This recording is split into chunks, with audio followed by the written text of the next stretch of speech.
Hello, and welcome to the 59th episode of NEOHUMAN Podcast. I'm Agal Bahari, Edgarologist on Twitter and Instagram, and you can follow NEOHUMAN Podcast on liveandlimbo.com, iTunes, YouTube, and a BitChute. And today, I'm welcoming back my good friend and an authority on all that is Iran and America and the Middle East and all that, Arash. Welcome back to NEOHUMAN, brother. Thank you so much, Agal. I can't believe you already have 59 episodes of this program. I remember that you were talking about this when we last got together down in Florida, and I'm really happy to be on your show. Yeah, awesome. Yeah, NEOHUMAN Podcast is alongside with my daily live streaming that I dedicated to bashing Justin Trudeau and supporting Trump for the first year, but we've gone beyond that. So for those who are not as familiar with your work, let's start with your background, the work you've done, and the lives you've lived, and what are you mainly focused on now these days? So let me first start by saying that I envy you to be able to have an online footprint because of the phishing attacks and all the attacks that I get. I've been careful for a very long time not to get so much exposure online because, all these different applications are sucking information from us anyway. Yeah. And there's no way for them, time and again, it's been proven that the regime in Iran has been able to crack the codes and get beyond the security doors and steal data, and they still do that. And for that reason, and the fact that I do journalism, and I've been following Iran since basically I started working as a journalist inside the country. Funny thing is that my introduction to journalism was through music.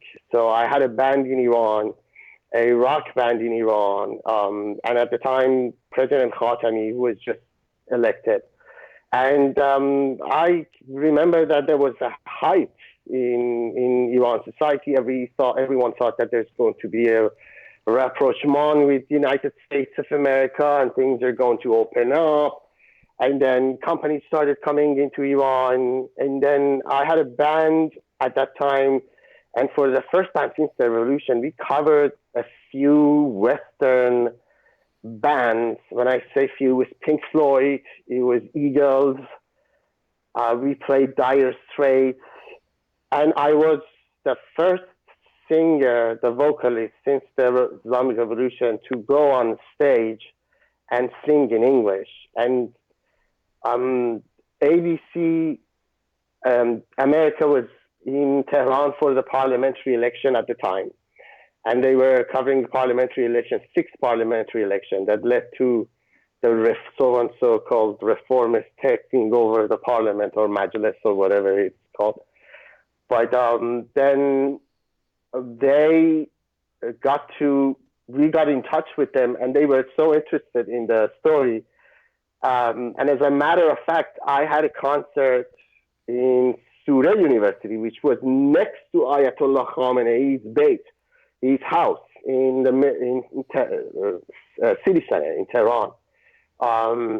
So we played Eagles and Dire Straits. And I think we played one Pink Floyd song, and then right next to the Khamenei's house. And then we were caught up. We had a 10, 11 song repertoire, but we just ended up playing 2 or 3. And ABC did a package on us. And they were like, okay, you're young and you speak fairly good English, and you play rock next to the Khamenei's house. Why don't you come work for us? So I was like, okay. I started working as an interpreter back then in 1999. That's 20 years ago. I almost gave away my age, but anyhow. You were 9 then. That's it. You said it. You said it. So anyhow, after that, with BBC World, and I little by little, mentors taught me how to become a video journalist. And then I left Iran literally fled from the country on July 8th, 2007. And the first day I got into Austria to Vienna, right after my arrival, my friend came and picked me up, and he had two tickets of Heaven and Hell and Metallica for me performing in Vienna in front of like 60, 70,000 metalheads. So the first day of freedom, I went straight to see Metallica and Heaven and Hell. Ronnie James Dio, the hero, and the gentleman, the vocalist. And then after that, I got into the United States. I got a job with Voice of America, Persian service. I had a show on science and technology for 8 years, very good years, fantastic productions, memorable stories. And since then, I'm back on Iran. I'm working with Iran International TV now, which is based in London. And I cover the United States news. Yeah, the best and the most rebellious of us Iranians have made it outside of Iran, and it seems like music is a common kind of a ground. You mentioned you were the first singer to sing English after the revolution. I co-founded and performed with the band who performed for the very first time Metallica and heavy metal in an official kind of a forum on stage in 2002. Yeah, it was, as you said, the days of so-called Reformation. But that didn't turn out that well. And here we are, we are dealing with a situation that is so uncertain for a lot of people who are not familiar with the structure of the Iranian governance and how the government that is being considered as the official representative of Iranian people, president and foreign minister, basically don't mean anything, that anything in Iran is being done by the supreme leader and people who are selected by him, unelected individual who are selected by him for the sake of the regime. So in that context and from that perspective, how would you interpret what is happening in Iran after the killing of Qasem Soleimani? So one thing that I'd like your viewers to pay attention to is that the situation in parts of the world are so different, and the logic that we have and the norms and values that we have in the West, generally in the West, it's so different. I was telling to a friend of mine who was asking me actually about Qasem Soleimani, and she's a girl from New Jersey with a German descent, so she didn't know much about Iran. And she was asking me, what's going to happen? Are we going to war? And I'm like, we've been at war for 40 years with the Islamic Revolution in Iran.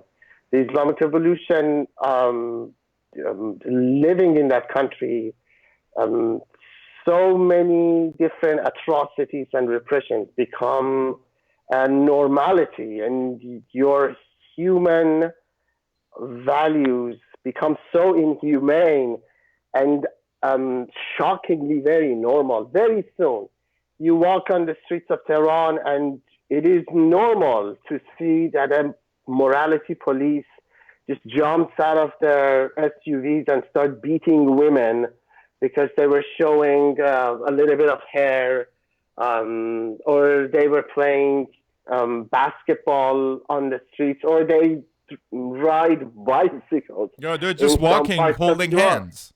Yes, or holding hands together. So, and that for me and you, when we lived in Iran, that was normal. But do you remember the kind of feeling that we had to take home at that age, just having to happen to have been in that place at the wrong place at the wrong time, and just witness that?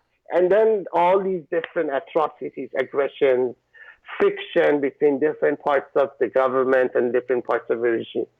So Iran is a mob, basically. It's not, you can't, the hierarchy in Iran, yes, Ayatollah Khamenei stands above the hierarchy, but even he doesn't have the absolute power. If he cannot bring together different parts of the executive and judiciary and the parliament, he won't be able to get his policies approved and then executed. So there are different parts of the government or regime in Iran. They have different um, um, resources, types of resources in their hand. The group that has oil is the mafia that is controlling the real estate, the mafia that is controlling the imports of goods to Iran, from meat to sugar to the military purchase. They all go to the Islamic Revolutionary Guard Corps. There is absolutely no chance for you to be an independent merchant in Iran and have some sort of trade of scale, of size inside Iran, and do not share that with the Islamic Revolutionary Guard Corps. So this is the reality, and the Iranian people, generally, the big majority of the population, are so fed up with the regime. Unfortunately, the reason the regime survives is not because it is so powerful and almighty, is that because the opposition is so weak and so backward minded, and they come from a different planet. They have not been able to solidify their base in Iran, although there's ample opportunity for them to just point to any part of the management system in Iranian the regime. You can have programs, 2 or 3 hour programs on each part of it. So in Iran, after the killing of Qasem Soleimani, the business is as usual. This is a path that you cannot really predict. As you said, it's uncertain what's going to happen next.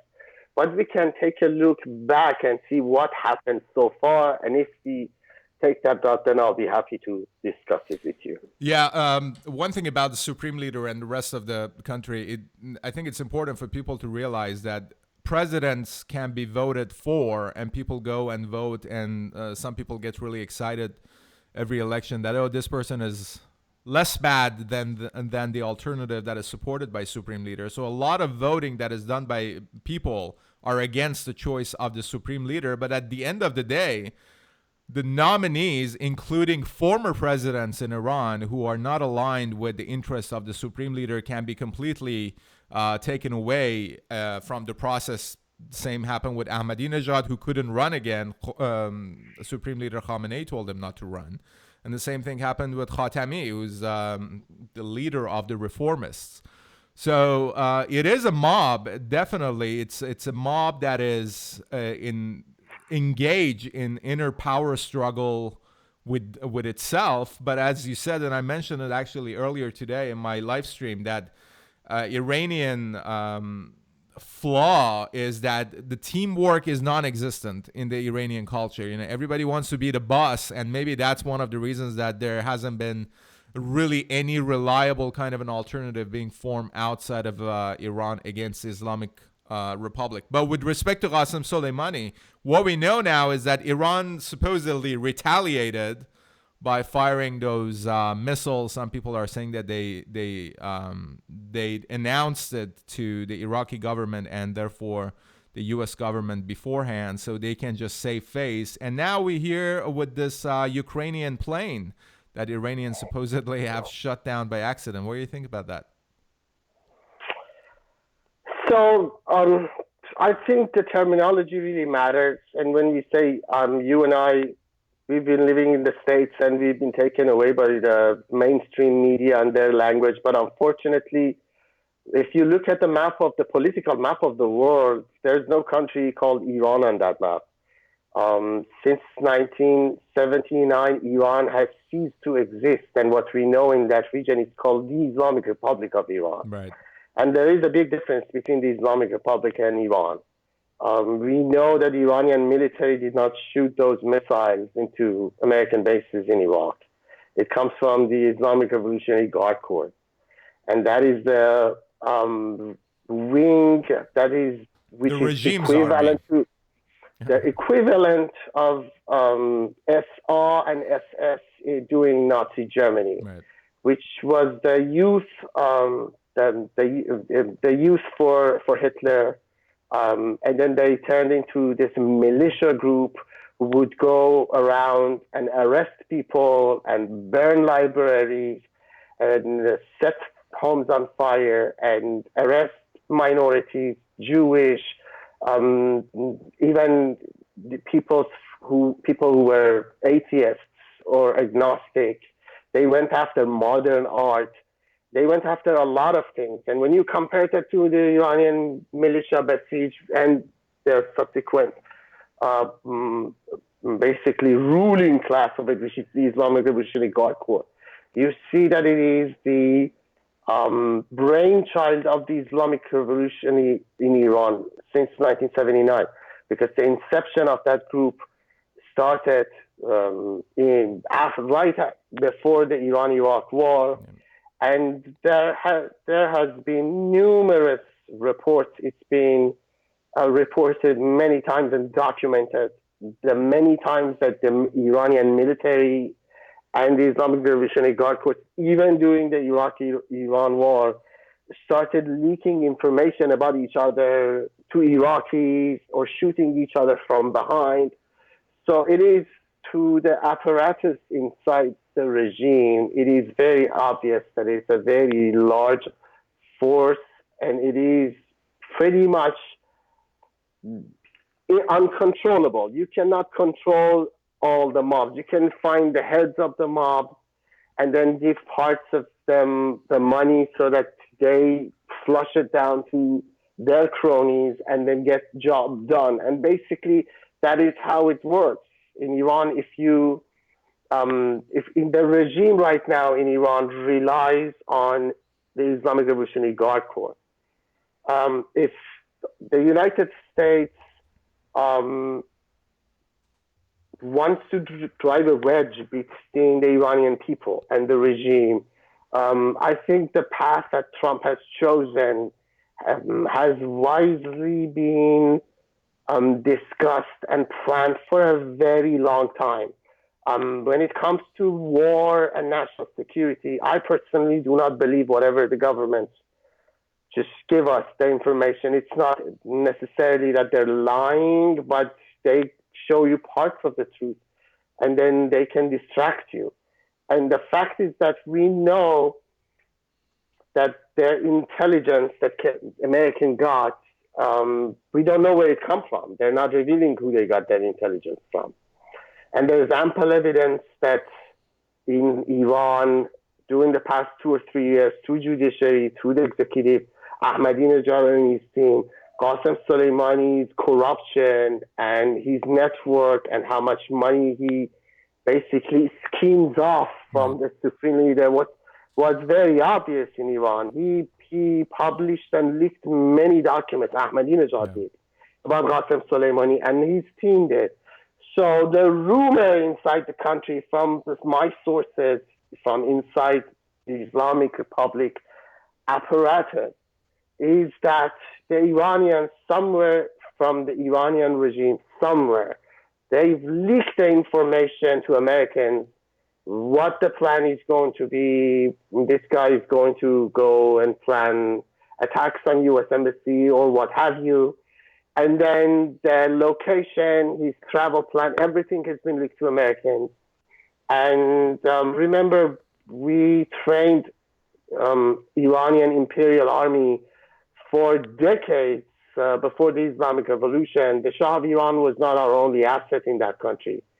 And many of the intelligence apparatus, many of the military apparatus, the elite members of the regime send their kids, and many of them are green card holders.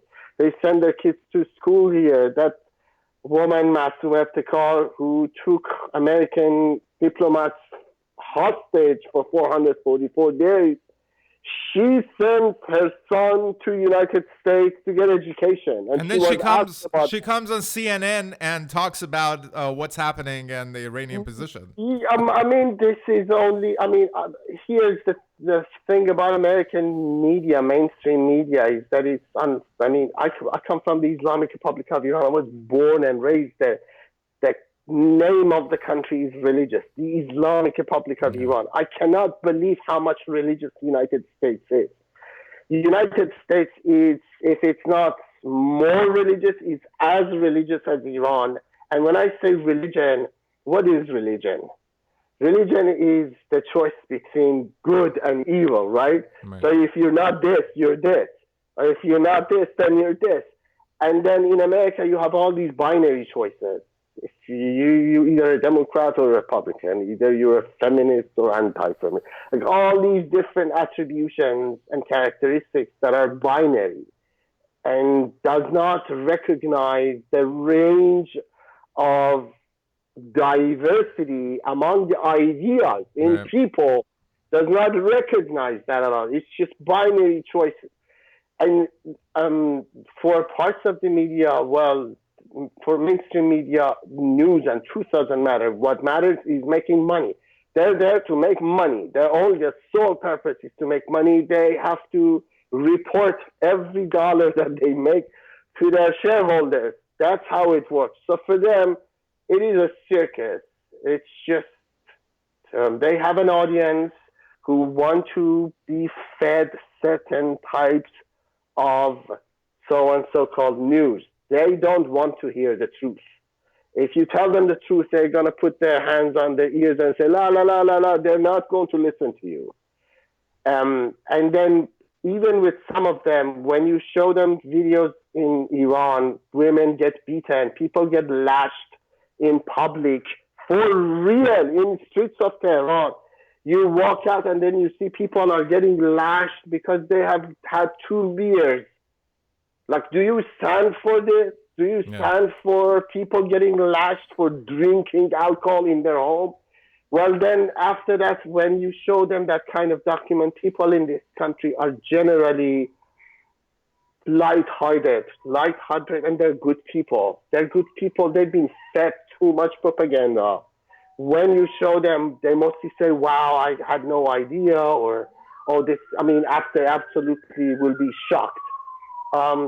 So I don't think right now, I'm not suggesting that the United States and Iran are planning something together now, but this, when you put this idea, when you just give it a little bit of, do not object to it or reject it flat out, that Qasem Soleimani, the information that has been leaked through Iranians, has been basically convinced Americans to attack now.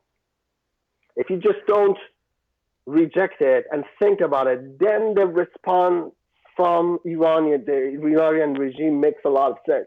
I mean, the Islamic Republic had to show face. Yeah. They had to shoot some missiles from a military base that they can send the cameraman to, North Korean style. You have to think North Korean style. Iran, the Islamic regime in Iran, North Korea, Venezuela, Russia, China, they look at each other's hands and they copycat each other's methodology.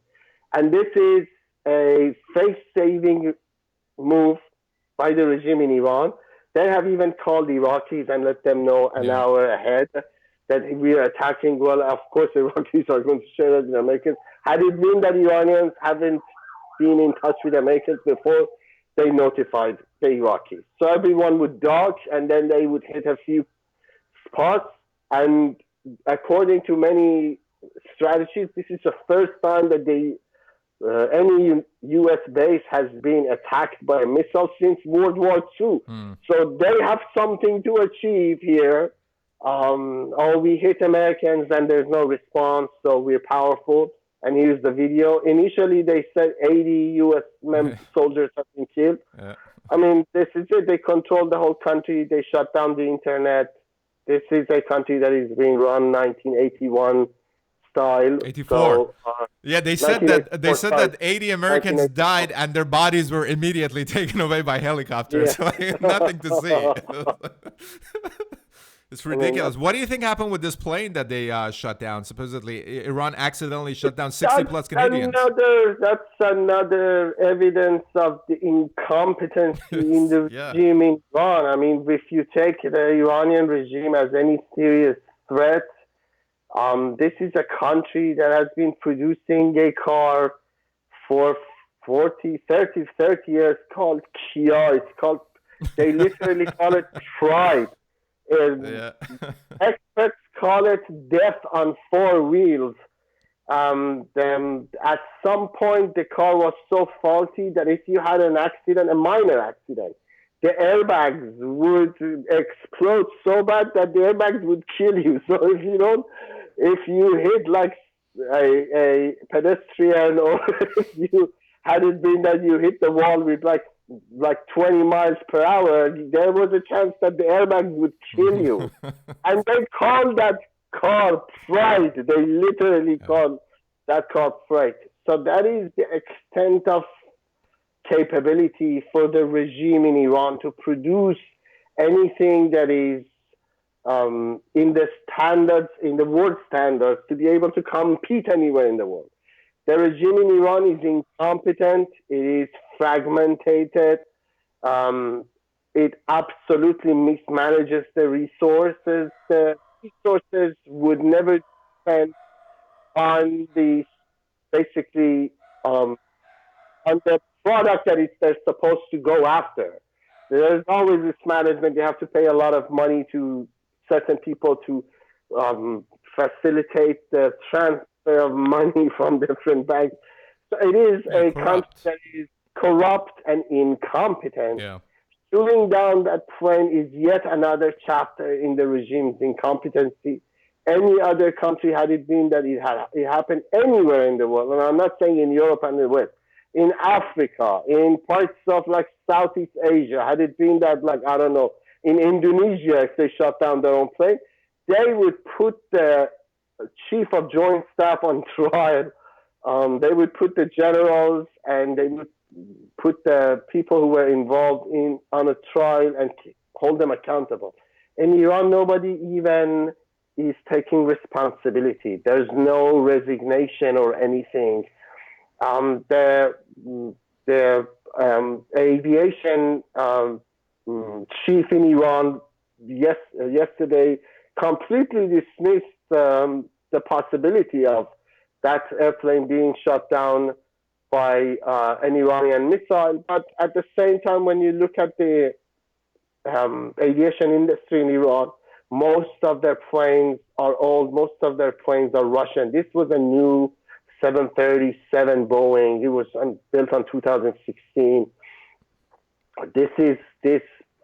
Most of the surface-to-air missile programs are automatic. Nobody's sitting behind them to detect things if they see things on radar that are not familiar, and the level of threat is heightened to it's up and red. Then they might shoot planes down that they don't find friendly. And that 737 was brand new. This is just a speculation based on the news that I'm reading. But my assessment is that the regime in Iran, it would take them a few weeks to find a scapegoat, and then after that, they would announce that it's been a mistake, and they would admit it. They would have to. Yeah, they already said they're not even going to release the black box to Boeing. And Ukraine has announced that they're going to halt future flights across Iran indefinitely. So, I mean, what else could have happened other than these idiots were retaliating and shut down the airplane by accident? I mean, this is nothing that will be a surprise for people, as you said, who are familiar with the level of incompetence and ridiculousness of the Iranian government. But let's also talk about the Trump government. I know that you recently had an interview with Mike Pompeo. I'm showing a few clips of it to our viewers. They continually are saying that they're not looking for regime change, and obviously, and I believe that Trump is not looking for any kind of a war or any kind of a conflict. You don't even need war with Iran, even if you want to change the regime. From my perspective, what are you hearing from the administration with respect to big picture Iran? Well, before I talk about administration, I just want to finish talking about the plane that was shut down. Unfortunately, young people on it, and many good students were on it. who were going to start the new semester in Alberta in Canada. I understand like 24, 26 of them were from Sharif University. And that's the sad thing is that this is the cost of life in Iran, which means nothing. Life in Islamic regime means absolutely nothing.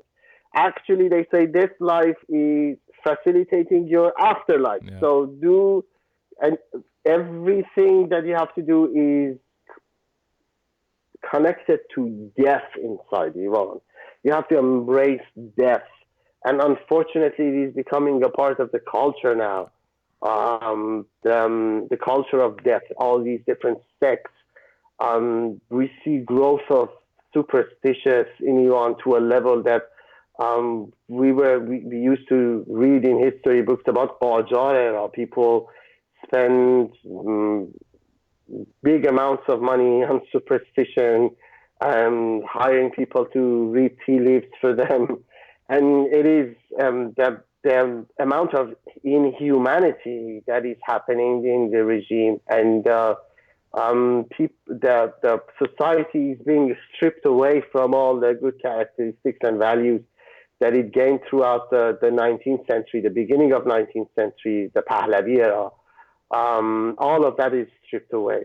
The U.S. administration. I'm sorry, before you get to the U.S. administration, because you brought up something really interesting with respect to superstition. And it is one form of it is to look, to open up the Quran and like, oh, this is good, so I'm going to do this, or read tea leaves or coffee and all that.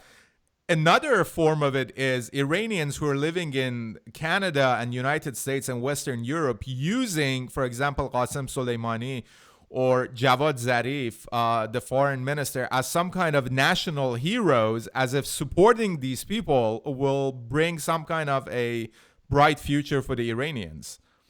I think the previous U.S. administrations and also Trump administration to some level are somehow responsible for the appeasement policies that they have followed throughout decades. I mean, it's when you look at the history of the Islamic regime in Iran and their contacts and relationships with different U.S. administrations since before the revolution, the evidence is irrefutable. I mean, it is. We remember Iraq war when the United States shared intelligence both with Iranians and Iraqis. They sold weapons to Islamic regime. They sold weapons to Iraq. Israel sold weapons to Islamic regime in Iran. And then after that, during the first Gulf War, the regime in Iran completely gave safe haven to American planes so that they would come and use the Iranian airspace and go strike Iraq.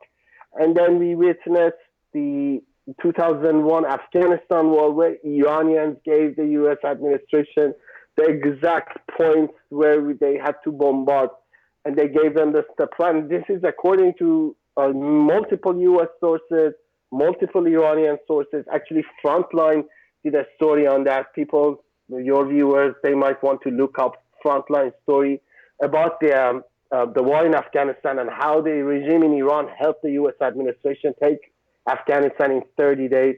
During the Iraq war, we know how much the Islamic regime in Iran and their militias helped the United States. And until a few months ago with Trump administration was the Hashad al-Sha'bi and Qatar al-Hezbollah's air force against their fight with ISIS. Right. And now the table has turned. It seems that with this, either wherever Americans got their intelligence from, and they acted on that, this is going to damage the regime in Iran to an extent that they would not be able to basically go back to their height of their power. I can compare it to, maybe this is not a good comparison, but I can compare it to, if you want to compare it to the Achaemenid history in Iran, which was the inception of the Persian Empire. by the Achaemenids. I think 560 BC to 380 BC, or that roundabout. But when Xerxes was became the king,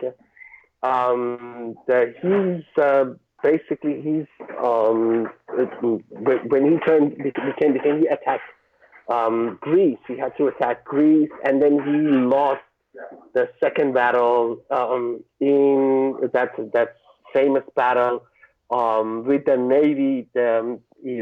Basically, the Persian Empire lost the envy, and since then, the Achaemenids started declining until it was taken over by Alexander the Great. The killing of Qasem Soleimani can be compared to that moment in the Achaemenid history where they start to see the decline, because that character, Qasem Soleimani, he was the go-to man when it was about the Islamic regime strategy outside the borders of Iran. So what's the big picture for the U.S. administration, Trump administration, with respect to Iran? Just maximum pressure until they're done, or any kind of direct regime change? I don't think that they have any intention about war whatsoever. I don't think they do, and I'm not thinking that the United States, at the same time, I mean, you define war, okay? We've been at war with the Islamic regime for 40 years. There's definitely an economic war. Yeah. And until a few years ago, maybe United States really didn't have much to share with as far as the market, the demand in different sectors of industry. But right now, the U.S. is an exporter of oil and gas. And mind you, during the past 2 years, the U.S. only in Texas has added 2.1 million barrels of oil production capacity, which is ironically the same amount that Iran used to export, and now their share of the market has been reduced by 2.5 million barrels. So we're winning an economic war. This is it. With Iran, yes, as far as it comes to the Islamic regime in Iran, there's no chance that the regime in Iran would normalize its relations with the United States, because it defeats the whole regime's purpose. Everything would collapse. As soon as the American embassy opens in Tehran, the regime would collapse immediately. Everyone wants to come to the United States. You know that. Yeah. If you're an American in Iran, you feel like a movie star. You say, "Oh, you're please come visit my place. Please have dinner." And to some extent, that is because Iranian people are so nice and they want to prove to Americans that they're not against Americans. So they would spoon-feed love to any American who goes to Iran. Right. And I've known Americans who stayed there for 6 months, and so I mean, it's fun, Iran can be very much fun. You can live in complete isolation in best parts of the world. You can go skiing in the best slopes in Asia. You can go skiing. You can go swimming in Caspian. You can have a lot of fun, beautiful forests, great deserts. I mean, it's a huge country. I don't think, when it comes to war, I think we've been at war with the regime in Iran. We're winning an economic war right now. The Trump administration has no reason to reduce pressure on the regime in Iran, because they're taking a big chunk of the market. There's already have been conversations with South Korea, India, and even Turkey, who buy Iranian oil to replace it with American oil. And the thing about refineries in any of these countries is that there's technologies as such that they use certain types of chemicals, because certain type of oil coming from certain type of country has certain type of carbon. And then they have to basically refine that. As soon as they change that technology to something new, it will be very difficult for them to go back to any other technology. So if you lose a refinery anywhere, you've lost it for good. That's the idea in the oil market. And I don't see that even opening up, giving Iran the chance to sell their oil they would be able to sell it like at $63 a barrel. Definitely not. Which yet is another sign of incompetence and foolishness of the Iranian regime that have invested all on just selling their oil and gas when they could, and invested on all the places that is not going to have any kind of a return long term. So what do you think is going, because one idea is that regime change in Iran is inevitable after Khamenei in one form or another, the way that he has created this alternative system around himself against, like you said, RGC, against the army, this against that. He has his own intelligence service, basically. So the idea is that regime change is inevitable, but what is not more discussed is that what is going to happen to Iran, the country that is not going to be able to pay for any kind of a change, any kind of update and upgrade that they need to do after the Islamic Revolution, considering how they're losing the oil and gas market, because that's not going to be limited to the Iranian regime. So, Agrajan, I think this circus that we witnessed during the past week about Qasem Soleimani's death and the aftermath is a good indication that Ayatollah's team has decided that the next president in the Oval Office is going to be Donald Trump.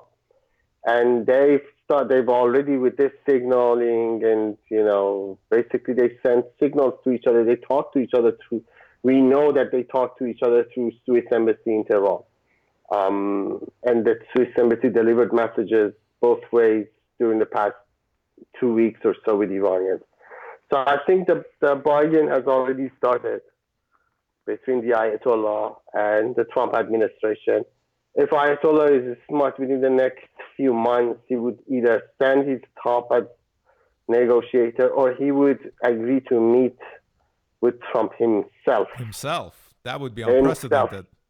That's basically, if he wants Americans to take any negotiation seriously, he should appear there, because we know that anyone who's there is representing him. Yeah, I don't think Trump wants to talk to anybody else either. No, they shouldn't. Yeah, exactly. And he shouldn't. That's it. Because during JCPOA, the supreme leaders stood back, and then he criticized both the Americans and the Iranian administration for it. And Hassan Rouhani we know that he's Ayatollah Khamenei's servant. He's been his servant for 40 years. Since the beginning of the revolution, he's been trusted with many, many different positions, including the chief negotiator on the nuclear issue. He was the first chief negotiator. And he was the one who was appointed by the Ayatollah himself. So he took it. Hassan Rouhani took all this criticism. And then his government didn't have much power to negotiate anything else. They said, our only mandate is to talk about the nuclear issue. That's the only thing that they always said. So they didn't negotiate on the missile. They didn't negotiate on human rights violation. They didn't negotiate on all the activities in the region. And if you can't negotiate, then someone who can. And that would be the Ayatollah. The Ayatollah. So they will do anything basically to save the regime. But the question stays, if the regime changes, what is going to happen to Iran, considering how all of their revenue dependent on oil and gas? Because Iran don't have any kind of an industry. They don't have any kind of a production, nothing. They rely on oil and gas, and now they're losing the market. What is going to happen to the Iran of future? Because it's, the people have potential. Iranian people are not stupid, and it's a big loss, but here we are. This is what it is. So how do you see it, Iran of the future? I think Iran's biggest problem is its brain drain. Its biggest resources is the human resources. Oil and gas it's resources, but with the minds that you have, the position of Iran geographically, sitting behind the Caspian and the Persian Gulf, they can be, and with all the deserts, it makes a lot of sense for any company who has a pipeline or has wants to use roads to go through Iran and transiting.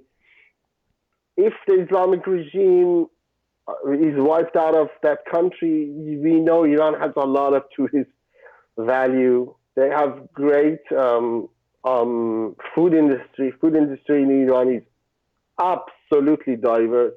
It's mind-boggling, and there are a lot of foodies who would travel. So Iran can make a lot of money actually from tourism. Potentially can make between 50 to 60 billion dollars a year Mm. from tourism. Um, it's a beautiful country. Takes a while It has, though, just to change the I mean, image. Yeah. of course. But at the same time, I see that there are a lot of people are actually very interested to go see that Yeah. country. Mm-hmm. And my American friends, my Western friends, when they talk to me, the ones that they've been to Iran, they speak of Iran very highly. And, with these people, they don't have tarof, and Yeah. they don't. They just say it as it is, Yeah. and they mean it. So they mean it, and I'm sure. I mean, for me, even as a refugee who came from Iran, I had very good days in Iran and very bad days in Iran. There were times that some Muslims were trying to kill me, and at the same time, other Muslims were trying to save me.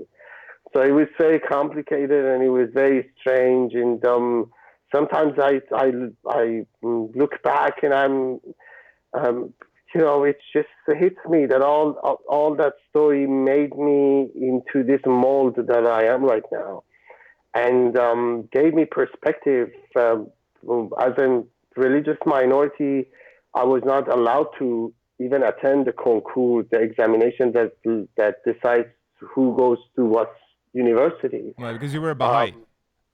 Um, well, my family was, Right. and I categorize myself as an agnostic, but I have a lot of respect for Baha'i community and Baha'i faith.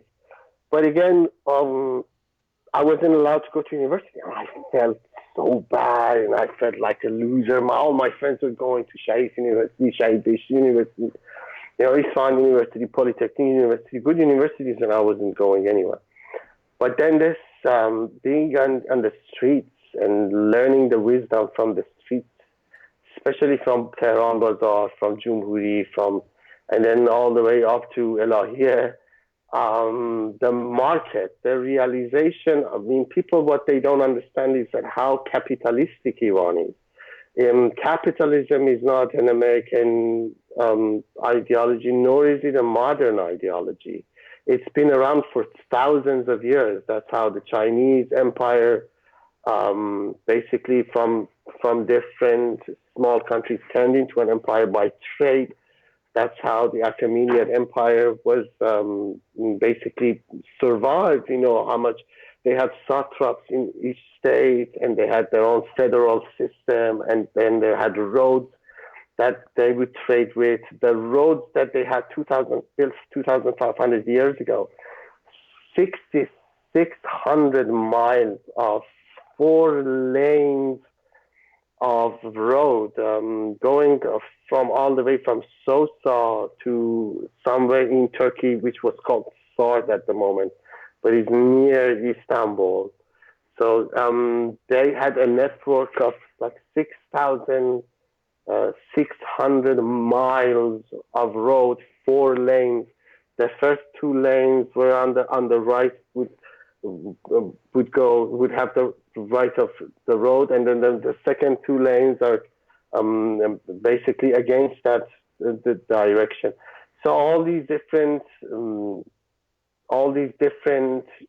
empires were created and completed with the idea of capitalism. And Iran is a very capitalist-minded country. They're always thinking about how they make their 2-4 and the 4 to 6 and 6 to 8. It's all about mathematics. A lot of people, as you know, are into physics and mathematics and biology. So Iran has a lot of human resources, and they can turn into startups easily.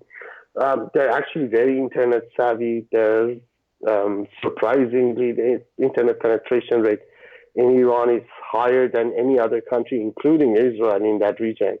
In the region that is called Middle East and North Africa, Iran has the highest rate of internet penetration rate. Most parts of it is because the Iranian people are smart and they understand the regime is lying to them, so they want to connect to the world and learn the news. And the people, even if they don't have internet, I remember when I was in Iran and something happened and then we didn't have internet, we would call friends to see who has internet. And then we would just go Yeah. like a friend would expect like 20, 30 people suddenly coming into his house trying to connect to internet. And that's because people wanted to know. So Iran, I'm not really worried about the resources in Iran, even if it loses gas and oil and everything. If they allow the population to thrive, Iran is has capabilities and can lift itself up. Excellent. Yeah, I keep telling people that technology for people like me and you have a very different kind of a meaning because we use technology against oppression. Yeah, Yes, in a very practical sense, and this is exactly what regimes like Iran have done themselves. That they relied on technology of different kinds. You know, whether it's phone to call with Ayatollah Khomeini's message from France to Iran, or to arm the population in order to win the revolution, and then after that they just want to have the monopoly on all the resources, including technology and free flow of information. So. This is a very, I think, interesting part of who we are and our understanding of the human connection and relation with technology because of the experience of Iran. Yes, it's again the logic in that country, in that part of the world, is very different than this part of the world. 2 by 2 is not equal 4 in Iran. Sometimes it's 3, sometimes it's 5, depending on the situation. You have to read the situation. It's very delicate. It looks as if Iran and the United States are starting to negotiate. I'm not sure how much Iran would be able to get out of it.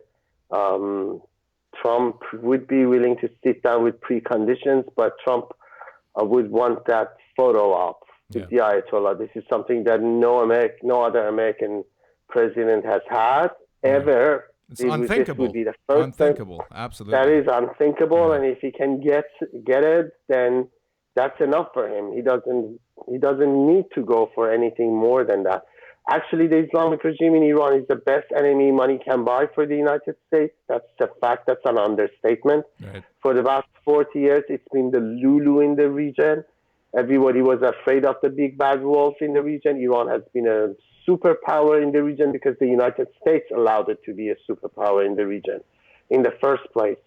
And then that results to billions of dollars of arms sales and security packages to these tiny Gulf nations, to these countries who are surrounding Iran, and they're afraid of the big bad wolf.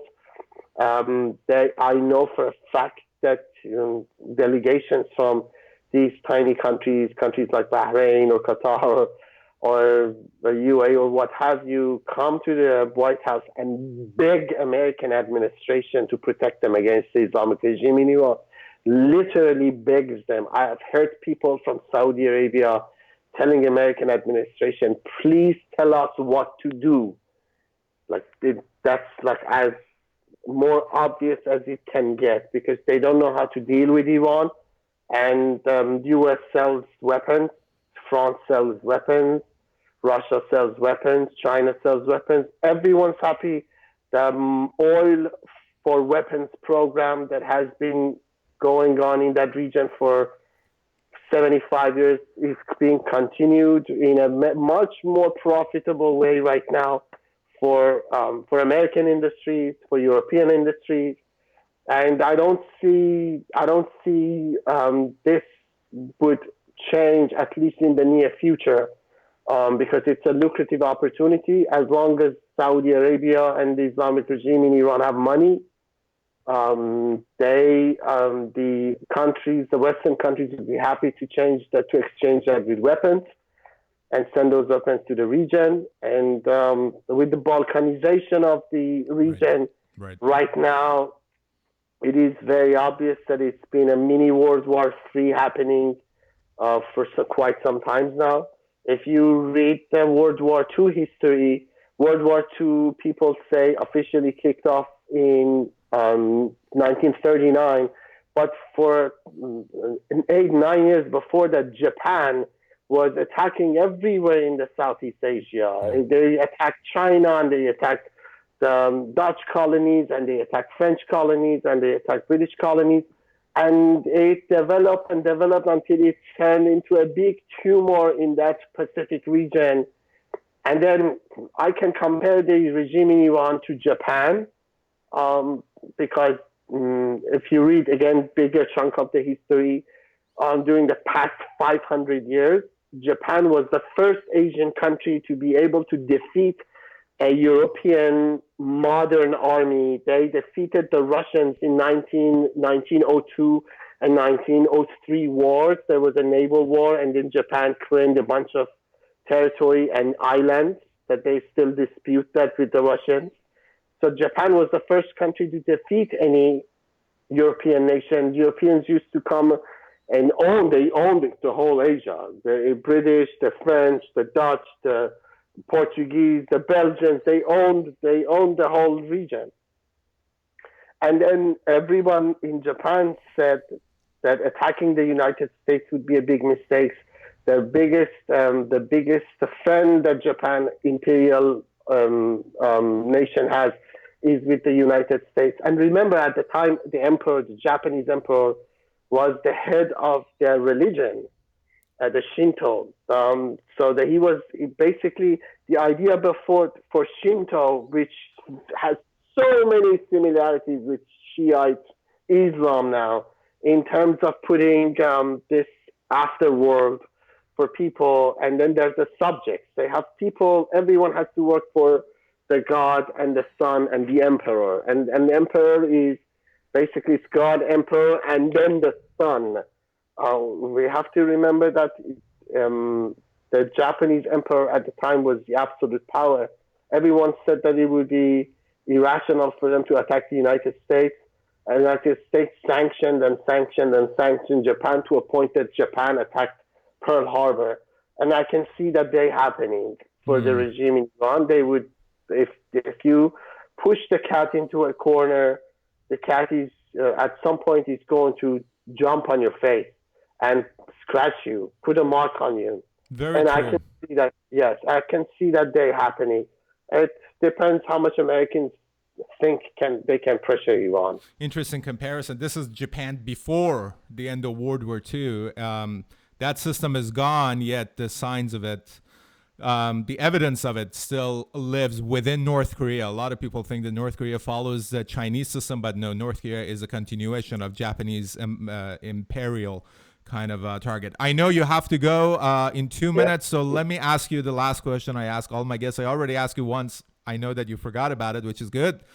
If you come across an intelligent alien from a different civilization, what would you say is the worst thing humanity has done? And what would you say is our greatest achievement? So, I mean, the greatest achievements for humanity right now, after being bombarded with all of that media and information that I'm at this conjuncture in my life that I am right now, I don't really believe in the idea of good and evil anymore. I believe in action, reaction, cause and effect. And human being, if they're able to talk to an alien, that means that they've been able to achieve so many different skills. And however it happened, I don't think that means a lot, because that is in the past. I think, especially right now, there's so much, unfortunately, there's this illusion that we know more than we used to 300, 400 years ago. That a lot of people have challenged that. Right now, the average human being knows less and less than people in 100 years ago, or 200 years ago, or even 1,000 years ago. Those people 1,000 years ago were able to sew their own clothes and make their own food and be able to protect themselves against wolves and create fire. We know none of that. We have all these tablets and information and media, and we buy all these different products for very cheap and take things for granted. But at the same time, there is so much control in the world. Right now, the companies that basically the class of companies that are called the surveillance capitalism. The companies such as Google, Facebook, Amazon, Apple, even Microsoft. They know so much about our attitudes and behavior. They have cracked the human code, and soon with the developments in biohacking and with what we see is happening in computer technology and quantum computing, um, the humankind is very unaware of it and reluctant to learn. And so there's this new group of class that are being created. Things will happen and things will change one way or the other very soon.